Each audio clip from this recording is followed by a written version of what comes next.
feel that at all? I wouldn't say more hunger. Um, I wasn't there when those seniors came in the dorms when they were freshmen and they had that bond, but I can speak on our class that we had a great bond and we still do. Um, I think we're Coach Mack's first class, so we kind of know what he expects out of us, and those seniors did a great job, and we're just kind of trying to follow suit and do another great job, and except this time try to get to a bowl game. With all the close games that you guys had in 2014, it seemed to be going into this season, a lot of people thought that corner had been turned, and then you have a lot of close losses this year. What was the difference there? Why didn't the close games turn into wins? You know, everybody says it, but I definitely think it's the little things. You know, Coach Foreman especially, even in the weight room, when we go around, he always has individual talks to us about the little things in the weight rooms, is finishing reps, stuff like that. I think in the summer, in the spring, going into this offseason is going to be really important for us to get over that board. You know, and also finishing the fourth quarter. That was honestly a goal of ours, to finish fourth quarter. And, you know, sometimes we didn't do that. We ended up losing a couple of heartbreaking losses. So I think those are just things we got to work on.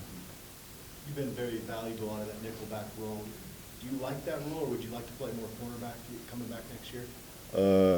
I mean, I just love the position, DB, defensive back. You know, I played safety last year. Freshman year I played nickel. This year I played a little bit more corner. So I don't know, whatever they put me, they feel like it's the best position for me to play and to win. I'll be comfortable playing it. I love playing nickel. I love playing corner. I love playing safety is basically what I'm trying to say. I just love playing defensive back. Chidobe, you mentioned the defense reached some of the goals that you set. Can you talk about those, and also looking back now, the whole change in the defense, the defensive coordinator, and how that went? Well, Coach Levitt, Coach Tunkin came in. Some guys were skeptical, some guys were excited, and then once we started getting going, everybody was excited. You know, they were great. They fit into great roles on our team, and a lot of us fell in love with them and just really wanted to play for them hard. So, you know, one of our goals was to finish in the top half in the Pac-12 and scoring defense. I'm not sure if we did that. I think we might have finished at number 6. So that's pretty good. We did pretty good on the passing defense side. I thought that was pretty good. But another thing that Coach Levitt always says is that good gets you beat. And obviously we didn't get those wins, so we got to find a way to be great or be excellent. We can't be perfect, but we got to get as close as we can. Early in the season, or before the season, there was a lot of talk about optimism and the confidence that this team had, that it would turn the corner. And obviously, as the season goes on and the losses mount, no players going to come out and say, yeah, we've lost our confidence now. But now that the season is over, were you guys able to maintain winning confidence throughout the season, or as the losses piled up, did you start to lose confidence in yourselves as a team? We definitely never lost confidence. As competitors, you know, when you get in those situations of adversity, you actually build more confidence, and because you start to go back into the practice field, back into the film room, and work harder. So, you know, confidence is in your preparation. So I think when we started getting those losses, we started preparing harder, and even if some people didn't see it, I still saw our team is progressing. You know, we had a couple of downfall victories that were kind of blowouts, but other than like 2 of those games, I feel like we were progressing pretty good. But we definitely got to get wins, and we got to find a way. And if I could just follow up, how do you maintain confidence from the losses on that? I mean, it's just human nature that when you're failing or not achieving your goals, to start to doubt. How do you, as a team and as an athlete, maintain that confidence and still continue to believe? Well, you know, if it was a team of individuals, people would probably look at themselves and be really down and probably lose confidence. But we all know that we're all in this together. Everybody got each other's back. So if one person makes a mistake or feels like they lost the game, they know they didn't. You know, it's a team effort.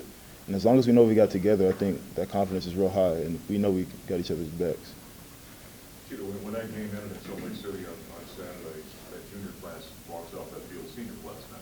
Yeah. And that group then sets the tone for the following season. So how do you guys take that responsibility on yourself to build for 2016 and maybe raise the bar?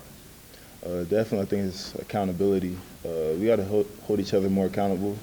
Even ourselves, sometimes it's hard to regulate ourselves in certain situations when emotions get high or emotions get too low. We got to, be that bright spot for this team and show great leadership in the weight room, in the training and practice, all those type of things. If people try to complain, we can't let that happen. We just got to really be positive, and because we know what's coming. We know that we can be a great team, a great defense, and we just got to keep going. Tito, what did you see of Steven Montez when he was running the scout team? What kind of quarterback did you see? He's a very talented quarterback.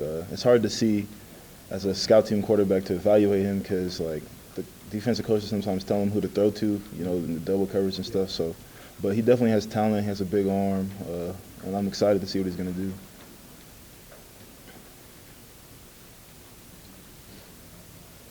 A lot of people are wondering how this team's going to replace Nelson Spruce. You've got against all these receivers and most of them back. So who do you think is going to replace Nelson as far as that production? And who have we not seen that might step up next year? Okay, first off, Nelson is great. He's one of those guys that always, I look from afar and just, he pushed me just because I seen how he worked and how great he was and all he accomplished at this level. So hats off to him. But I think it's going to be a group effort, definitely, to replace a guy like that. We'll see who steps up. But I feel like all of our receivers are great from the bottom to the top. It just depends who has that work ethic like Nelson did. Any names you can give us of guys that we haven't seen that you've done against in practice or in pressure? Y'all seen Devin Ross, Bryce Bobo, Shea Fields, Lee Walker. Lee Walker's a guy who's really fast. If he has that work ethic, I think he can break through.